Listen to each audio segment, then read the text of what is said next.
ഇന്ന് തന്നെ ഡൗൺലോഡ് ചെയ്യൂ. കാണൂ നിങ്ങളുടെ ഫേവറേറ്റ് ഷോസ്.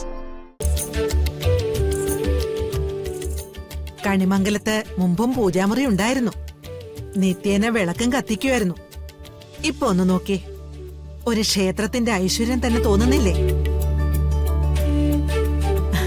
അതെ, രാധികമോളുടെ മിടുക്ക.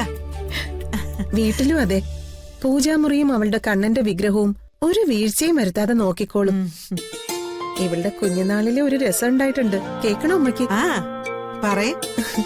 വേറൊന്നുമില്ല, ഒരു ദിവസം വൈകുന്നേരം നോക്കുമ്പോ നല്ല പനി, തുള്ളി വരച്ചിട്ട് എഴുന്നേക്കാൻ പോലും വയ്യ. പക്ഷെ ഉറക്കത്തിൽ കിടന്ന് പിച്ചും പേയും പറയുന്ന പോലെ വിളക്ക് കൊളുത്തണം വിളക്ക് കൊളുത്തണം എന്ന് പറഞ്ഞുകൊണ്ടേയിരുന്നു. ദേവേട്ടൻ ശാസിച്ച് മരുന്നൊക്കെ കൊടുത്ത് ഉറക്കാൻ നോക്കി. രാത്രി ഒരു 10-12 മണിയായി കാണും. ഞങ്ങൾ നോക്കുമ്പോ ആളില്ല. പൂജാമുറിയുടെ അടുത്ത് ചെന്ന് നോക്കുമ്പോ എന്താ വിശേഷം എന്നറിയോ? പൂജാമുറിയിൽ വിളക്കം കത്തിച്ച് കൃഷ്ണന്റെ വിഗ്രഹവും കെട്ടിപ്പിടിച്ച് ഒറ്റ ഇരിപ്പാ. എന്റെ അസുഖം എന്റെ കണ്ണം മാറ്റിക്കോളൂന്ന് പറഞ്ഞിട്ട് ദേവേട്ടനും ഞാനും കൂടി ആളെ പിടിച്ച് എഴുന്നേൽപ്പിച്ച് മാറ്റിക്കൊണ്ടുവന്ന് ഇരുത്തുമ്പോ എന്താ സ്ഥിതി എന്നറിയോ? പനി വിട്ടുപോയി. അതാ ഇവളുടെ വിശ്വാസം. ഭക്തിയില് കള്ളം കാണിക്കാൻ പാടില്ല. അതെന്റെ മോക്ക് നന്നായിട്ട് അറിയാം. മോളെ, നിന്റെ മുറിയൊക്കെ അമ്മയെ കൊണ്ട് ചെന്ന് കാണിക്ക്. ചെല്ലേ.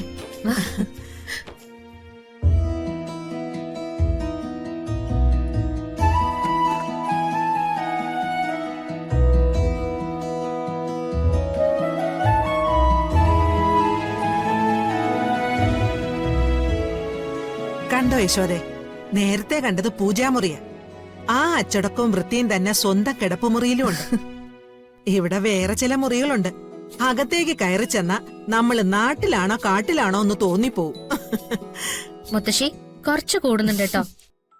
എന്നെ പുകഴ്ത്തി പറയാൻ വേണ്ടി ഇനി ആ പാവങ്ങളെ വെറുതെ ഓരോന്ന് പറയൊന്നും വേണ്ട.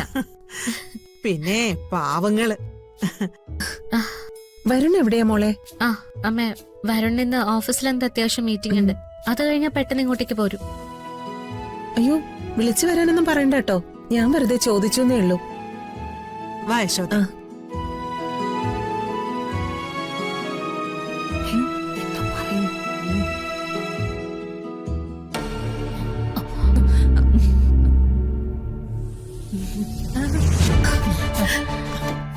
ഉർവശി, കൽപ്പനെ, സുഖാണോ? ആ സുഖം. അമ്മയച്ഛനും വരുന്നുണ്ടെന്ന് കേട്ടപ്പോ സത്യം പറഞ്ഞ നല്ല സന്തോഷായിരുന്നു. രാധികയുടെ അമ്മയെന്ന് പറഞ്ഞ എനിക്ക് സ്വന്തം അമ്മയെ പോലെയല്ലേ?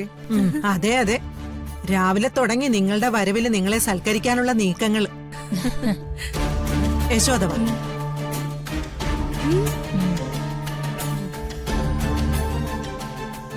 ഭാഗ്യം, മാല അവളുടെ കഴുത്തിൽ തന്നെ ഉണ്ട്.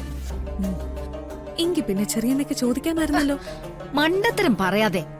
ഞാനോ നീയോ അല്ല അത് ചോദിക്കേണ്ടത്. അത് ചോദിക്കേണ്ടത് ഏട്ടത്തിയാ. രാധികയുടെ കയ്യില് കുടുംബത്തിന്റെ താക്കോല് കൊടുത്ത ഏട്ടത്തി തന്നെ അതിനെക്കുറിച്ച് ചോദിക്കണം. അത് നമ്മുടെ രണ്ടുപേരുടെ മുമ്പിൽ വെച്ചല്ല, ഈ കുടുംബത്തിലുള്ള എല്ലാവരുടെ മുന്നിൽ വെച്ച്. ഓ, ഈ അമ്മ ഇത് എന്തെടുക്ക? ഏട്ടത്തെ കുളി കഴിഞ്ഞ് വരട്ടെ. അപ്പോഴേക്കും എല്ലാവരും ഊണുമേശയ്ക്കരികിൽ എത്തിയിട്ടുണ്ടാവും. അവിടെ വെച്ച് നമുക്കിത് പൊളിക്കാം. നീ ഏട്ടത്തെ അങ്ങോട്ട് കൂട്ടിക്കൊണ്ടു വന്നാ മതി.